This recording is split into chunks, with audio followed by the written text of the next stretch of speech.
Hey guys, this is John from the ReSpec Me podcast, and this is our review of Lies of P. So I've been playing Lies of P for the past couple weeks now, and I beat it a few days ago, so I have some thoughts on the game. Let's get into it. In an alternate reality, From Software would have made Lies of P instead of Elden Ring. That is probably the biggest compliment I can give Lies of P. It feels like a lost From Software game we would have gotten if developers had decided to play it safe instead of the more ambitious Elden Ring. If you took Bloodborne's art direction and mixed it with Dark Souls, a little bit of Sekiro, you get Lies of P. The developers of Lies of P did their homework, since the game feels like the Souls formula perfected. If you're not already aware, Lies of P is a Souls-like action role-playing game developed by New Wiz Games and Round 8 Studio. As far as I know, this is their first Souls-like game, and I believe I first saw the game at an Xbox press conference, and I was shocked by just how good it looked compared to other Souls-like game out right now. I can definitely see why Microsoft decided to back the game and put it on Game Pass. And if 2023 hadn't been such a stacked year, it's definitely one of those games that I would have picked up on release.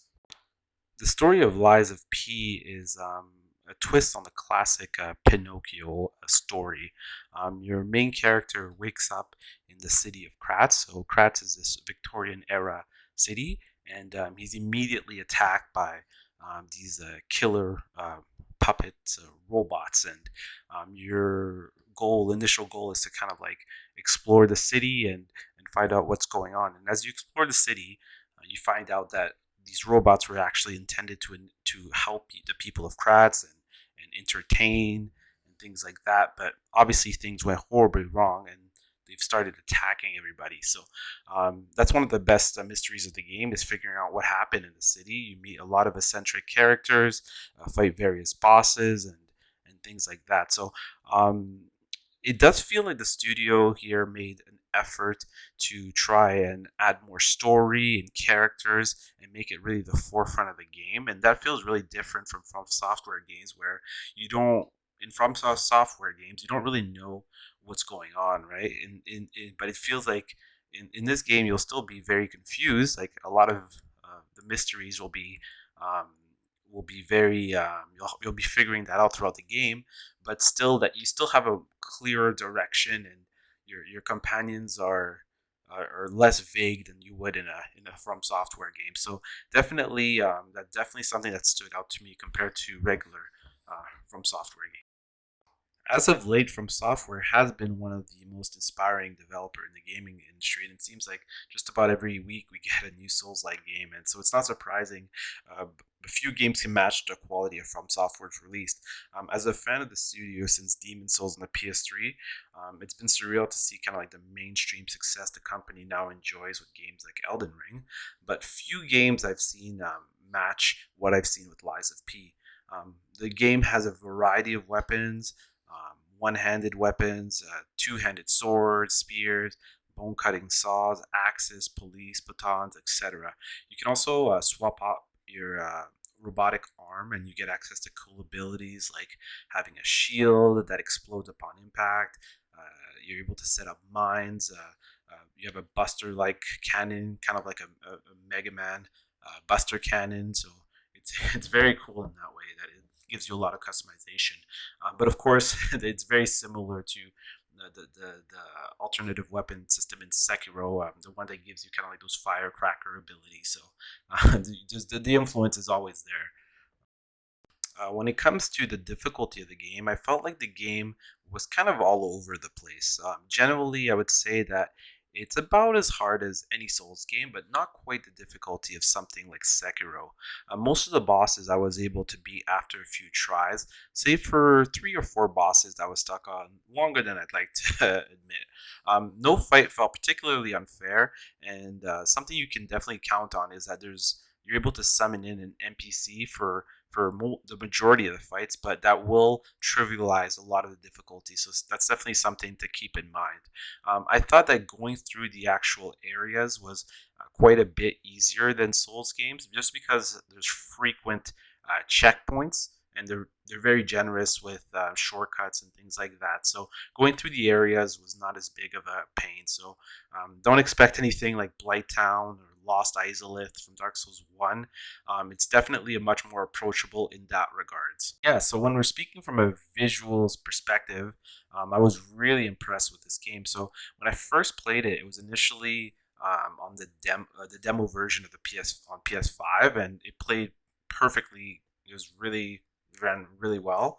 And then I switched over to PC Game Pass and played it on a 2070 Super, and it was perfect frame rate the entire time. The game also has a lot of options like a DLSS and a lot of ways to tweak your game, but I definitely was impressed with the state of the game when I played it, especially in recent memory where a lot of PC games at launch they come out broken. I didn't hear anything about Lies of P coming out in a rough state. And playing it now, it played in a fantastic state. So definitely kudos to the developers for that. So yeah, when it comes to sounds, the soundtrack is definitely a standout. You have a big range of songs that are appropriate to all the situation you go through in the game. You have a more relaxing music when you're at Hotel Kratz. So Hotel Kratz is the hangout area. It's like the hideout where your main character can buy items and customize his weapons and things like that. That has like a more relaxing soundtrack there. You're able to change the song there, and there's like vocal songs and things like that.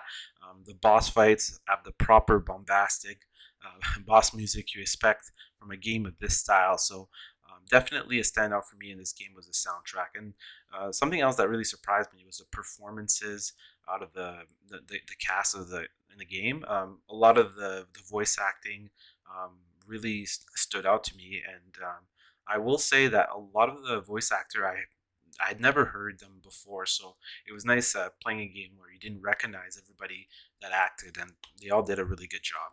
So yeah, and my final thoughts for the game is that Lies of P is easily one of the best Souls-like game I've played outside of From Software.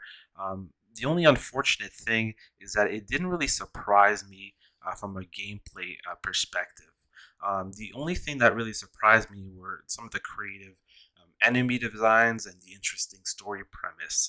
What I would have preferred is the team to focus on differentiating themselves more from Software, like kind of like what Team Ninja did with Neo. Neo is a Souls-like game, but gameplay-wise, it feels like it had more of its own identity compared to Lies of P. I can't really say the same about this game, but it did do things differently from a narrative perspective, so I can commend it for that.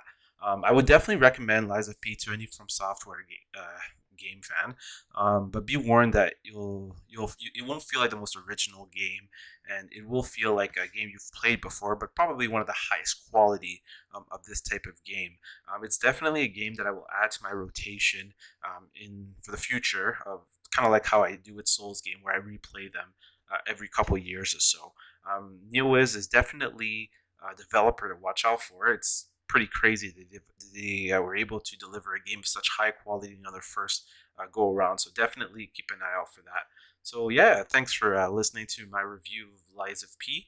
At the ReSpec Me podcast, we do a weekly podcast every week where we discuss games on PlayStation, PC, Xbox, you name it. So yeah, if you guys like this content, for sure subscribe, and thanks for listening, and look forward to more content in the future.